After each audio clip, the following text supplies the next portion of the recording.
Metal Gear RC coming at you from the Wrench and Nut RC garage. As you can see, I have a lot of things going on right now in the garage. One of the first, as you see, is all these tires. One of the last crawls, trail drives I was doing, I noticed I wasn't getting as much as grip as I should be. I think it's due to a lot of the fact that I did reduce a lot of weight on the truck. The original parts were a lot bigger, bulkier, heavier, and then as well as switching from the nickel hydrate to the 18650 lithium ion batteries. I definitely had a big reduction in weight, but I was thinking about adding some weight to the wheels, and so I did pick up some today. I noticed the trick way back when. Never really had to do it, but I know a lot of crawlers that did it at the time, so I was like, I should do it, look into it. Well, guess what? I did come across Easy Boy RC. He had the same style tires, mudslingers, and they were weighed. And I did talk with him, and he did give me some information about how much was added to his tires per tire.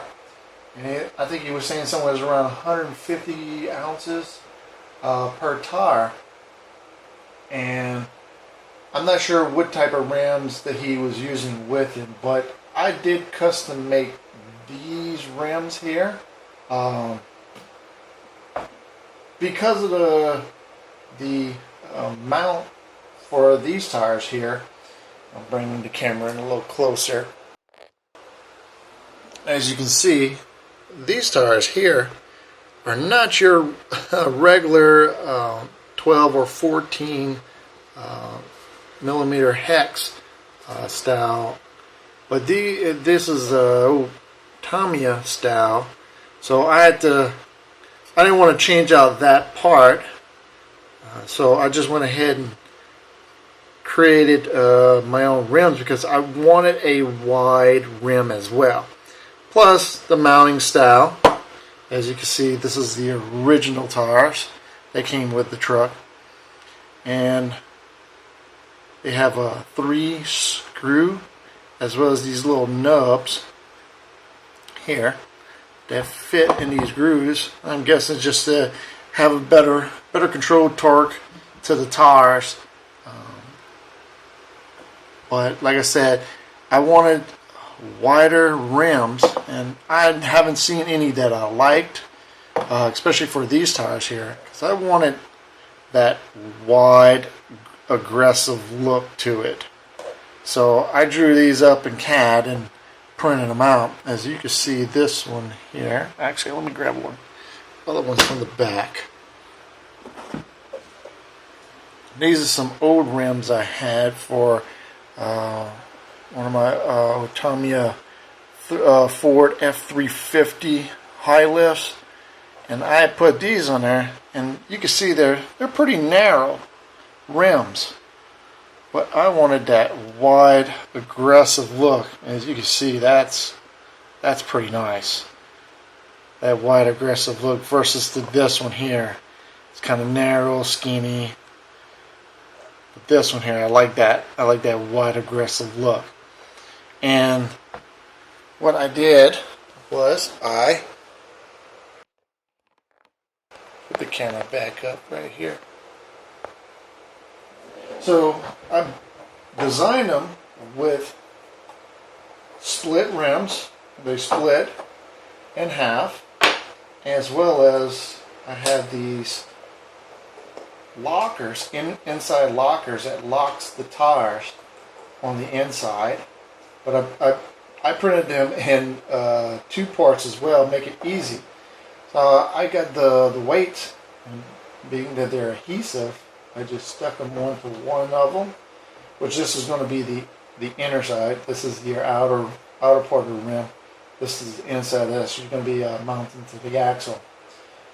And I put them in I print them out split like that. Makes it easier to get inside the tire. And so this one's going to go inside. I've already done this one. So this one's already weighted a little bit more.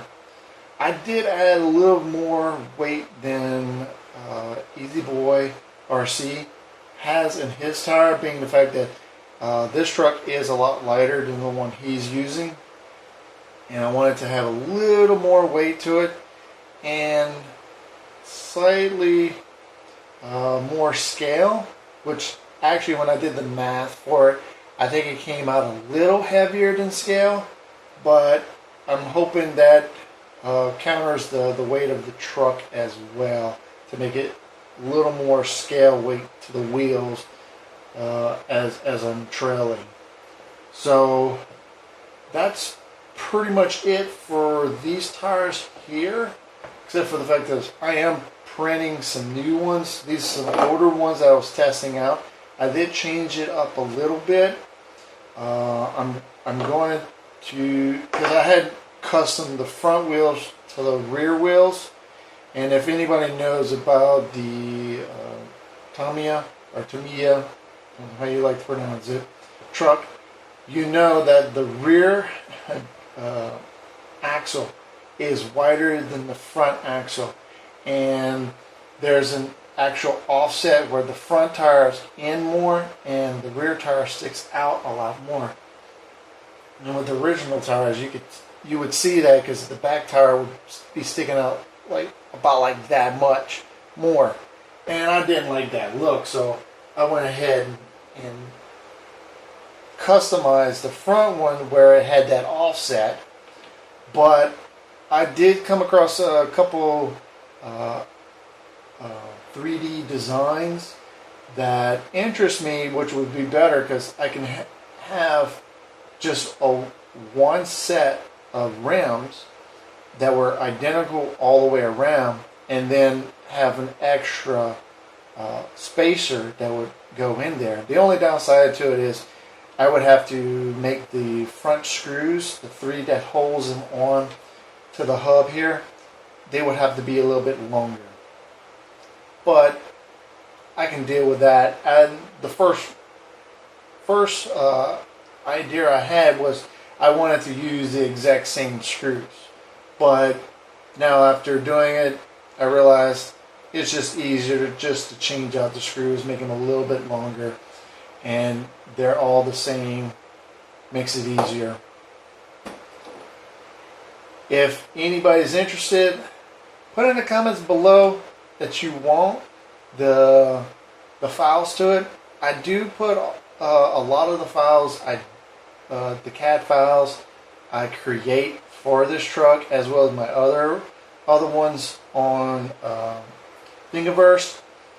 I do have it linked in the description for my channel. You can find it there. It'll take you to the page where all the stuff I put it there. But if y'all interested in it, let me know. I'll add it with it, as well as any other parts that I am creating or have created that y'all don't see and y'all won't. Let me know. I'll put them in there. They're all for free. Just go there, download it. Just give me a like and subscribe for if you like it, you download it and you like it. But that's that for the wheels. Other thing happened was this right here is the steering. Oh, let me give it more than this right here is the steering that went from that's attached to the actual knuckle of the tire. And originally it was on this tire here, but I moved it to here on the passenger side because I moved the servo to the front. And I was noticing towards the end of my trail trailing, that it was pulling more to the driver's side, the left side of the truck. It was pulling, and I realized that this part here had snapped off. Well, once I got home, I realized that this part had snapped off. And being it's metal, I didn't think it was that. I thought it was the servo. I just got one of those. It was like a $15 20-kilogram servos. They're really good. I love them. And I thought it was that went bad. Come out, it was this. It snapped. That servo had enough torque. It actually snapped, and you could see it. It bent the metal. It bent the metal where it snapped at, as well as the part that was stayed on there actually bent from the servo just turning the wheels. But I was going to show you what I did, because I didn't 3D print this, and I wanted to make it out of metal. Plus, I did modify this one to make it a little bit bigger. Actually, I'll show you what it looks like. Move the truck off to the side here. And as you can see,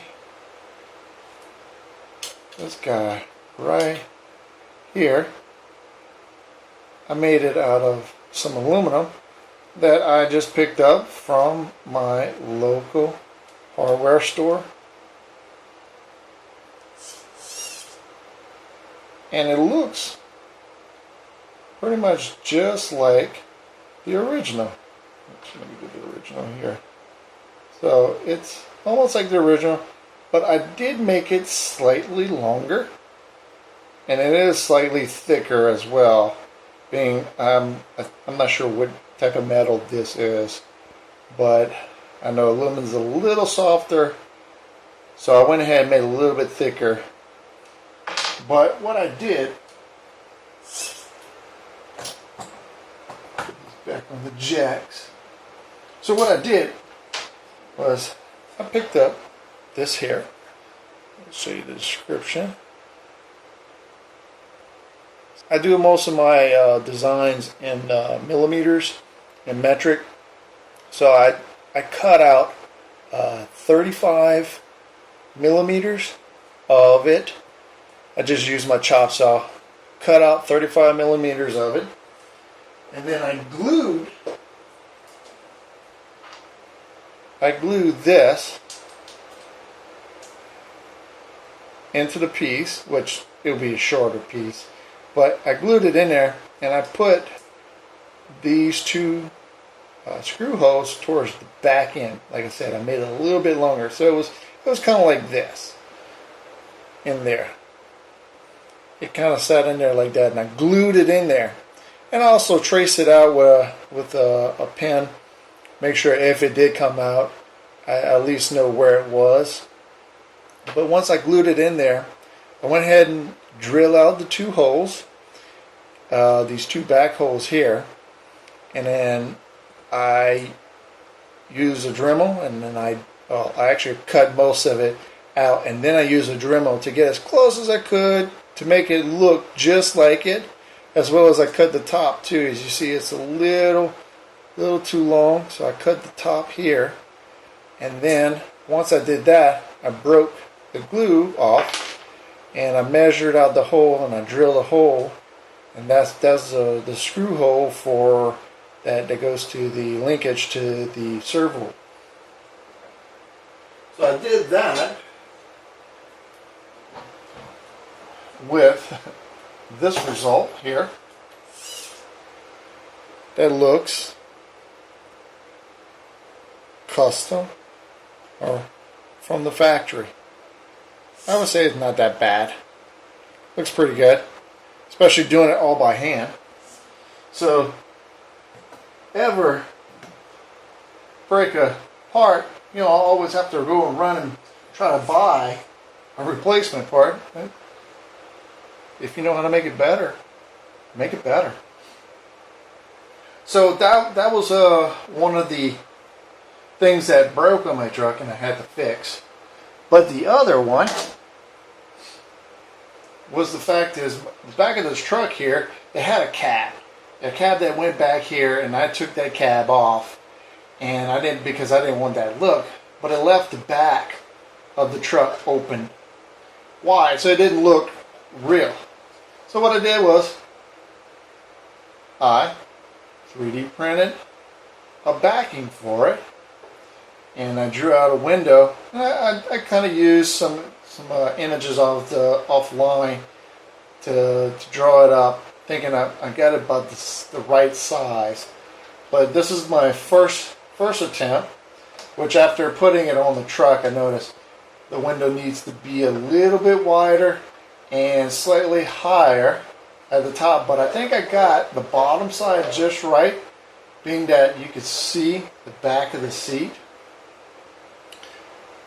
very little, because I think the original truck is 1980, somewhere between like an 80 to 83, I think, year model this truck is. So I try to model after that. But yeah, I did notice it needs to be slightly wider and a little bit higher at the top. So being that this was just a try, on my first try, I made it a quick, simple input. I used some hot glue to put it in there. I'm going to keep it like this for now. But to show y'all how I got the measurements for it, all I did was I took the cab apart. And once I took the cab apart, I got a piece of paper, which I should have used some graphing paper.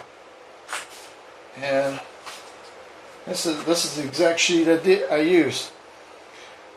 I put the truck down on it, and I traced the inside out on the paper, and I try to make sure I had it as level as I can on this bottom line here. And then once I did that, actually you see I even traced the inside of the doors. I have some plans for door panels later on. But once I traced it out, make sure it's nice and clean on the inside as well as the outer tabs here, I took it and I used one of my old printer scanners, and I threw one of my measuring tools in there as well, and I scanned it, which I'm not sure where I'm going to put it at, either here or over there or here, where I'm going to put the image that I actually scan it. And I put it into the CAD software I use, which is free, and I recommend anybody, if you're trying to design something and want to make a record of it, or even if you don't have a 3D printer, you can draw it up in there, and then you can send it off to there's companies out there that'll 3D print it for you and mail it to you when it's done. And so you can draw all your stuff up in there and send it to them and pay them a little fee, and then bam, you have your parts you need. But I put it in the software FreeCAD, and all I did was trace it out as well as I could in there, and then I got my part, printed it out on my 3D printer, and I got the part. And for the back glass, I didn't want to pay a lot for some plexiglass, so I had some trash laying around from one of the kids' toys, and it's not too thick, and it's decently sturdy and hard, and it's clear. So I just cut out a strip that I had made a recessment in there to glue either some kind of clear plastic, and that's what I used. I used just from a toy. I think it was a little monster truck that one of my boys had, and I cut it out, and it didn't come up too bad. I mean, the glue I used, I shouldn't have used that glue. It kind of smeared a little bit and kind of gave it a little hazy, a little here and a little there. But my next one, I'm going to do a little bit better. I learned some stuff from the first one. So that's what I did for that one there. But So I'm going to be finishing up these rims and then weighing them, putting them into the tires, and putting them on the truck, and be testing those out later on. And oh, I did purchase the winch that Easy Boy RC had got. It's actually pretty good. I compared it to one of my older winches I have, and I would have to say is the only downside to it is it doesn't look like a scale winch does, but it does have a lot of power. It has the heat sink for the motor, so it dissipates the heat that the motor puts off while in use. And then it came with the electronics. That all you need is this. You just hook it up, the electronics, to your battery, and you can use this to winch it in or out. And you don't have to worry about not having enough channels on your controller to control it, or doing it manual from a switch that you have to mount on your truck somewhere, either in the back or the front or next to it, or even a cable that that would look scale if you had a cable that plugged in to your winch and then you had a switch in your hand. That would look scale, but I think it's pretty cool, pretty nice. That just a simple 2-button that you can double side tape to the back of your controller, or just hang it off of a hook or something on your controller or your pants. But I have to say that's pretty good. Well, thanks for watching. Like, subscribe, comment in there. Also, let me know. I've been thinking about painting this chrome, or as close as I could get with paint for chrome. Let me know what you think. Should I keep them white like I originally have, which I like the look, but I'm thinking about doing chrome, kind of like the original tires or rims that came with the truck, but I'm not sure if it's going to be quite that. I have been testing the paint on white. It's almost as shiny, well, especially in the camera, but it's almost close. But let me know in the comments, do you think I should paint it or not? And like, subscribe, share with your friends, and thanks to Easy Boy RC for giving me a shout out. If y'all haven't seen Easy Boy RC, go check him out. He's doing pretty well. He did a pretty good review on the winch itself, which it was good enough that I wanted to go get it for a $20 winch. I give 2 thumbs up. I'll say 1 thumbs up for the look, being it's all metal and it's not scale looking. But come on, if you need a winch or you want a winch, that's awesome. Well, thanks for watching. Till next time.